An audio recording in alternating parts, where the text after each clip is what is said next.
So we all see these videos where people say they're leaving the iPhone or they're switching to the Galaxy or they're switching to the Pixel. And usually this happens around the time of year whenever a new device is being released. So say Samsung is releasing a new phone, you'll have an iPhone user say, "I'm switching to the Samsung Galaxy." Or say Google is releasing a new phone, the iPhone user will say, "I'm switching." And these are tech reviewers, okay? They're not really switching permanently. It's clickbait, just so you all know that. That's not what this is. So here's what I'm talking about. The other day, I had to respond to an incident, and when we got there, people needed to produce identifiers, and they were not able to produce their physical identifiers. They were all on their iPhone looking for their identifiers. And I started thinking to myself, wait a second, do I even have my stuff inside of my vehicles? Do I even have the documents on me that I need just in case something happens?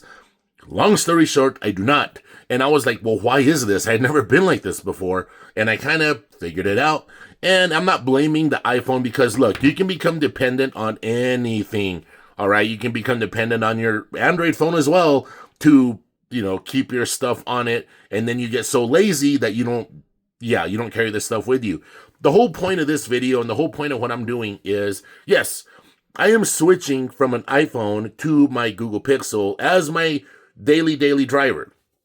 I also use a Samsung Galaxy in my lineup. And I'm recording this video with my Samsung Galaxy. And the reason I use a Samsung Galaxy is I use it to edit my thumbnails. I use it to edit videos, so on and so forth. Yes, I'm a YouTuber, okay? But the whole point of this, look, there's more to the point here.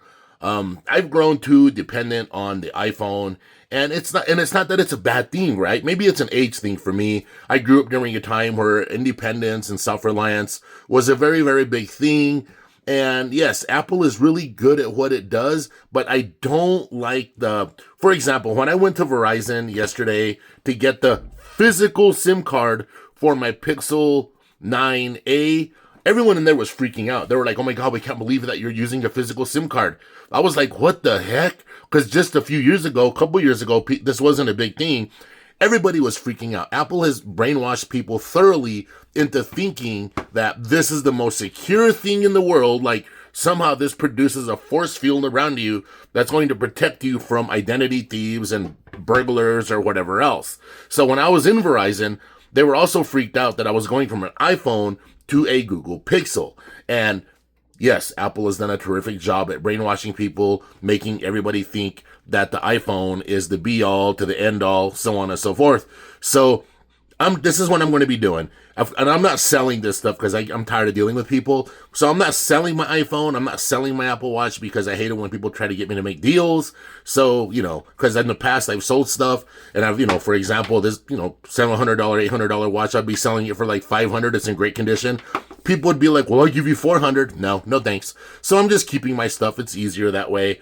So the whole point of me doing this is, look, you can become dependent on your Pixel, your Samsung as well.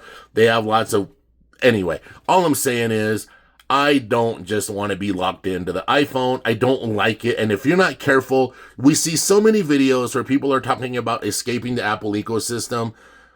And it's a thing because there's apps on an iPhone that will not cross over to an Android, and they do it on purpose to make money. That's the way it is. All right, well, I'm going to end this video. This is part 1. We're going to keep going with part 2, part 3, part 4. Leave comments. Let me know how you all feel about this. All right, everybody. Bye.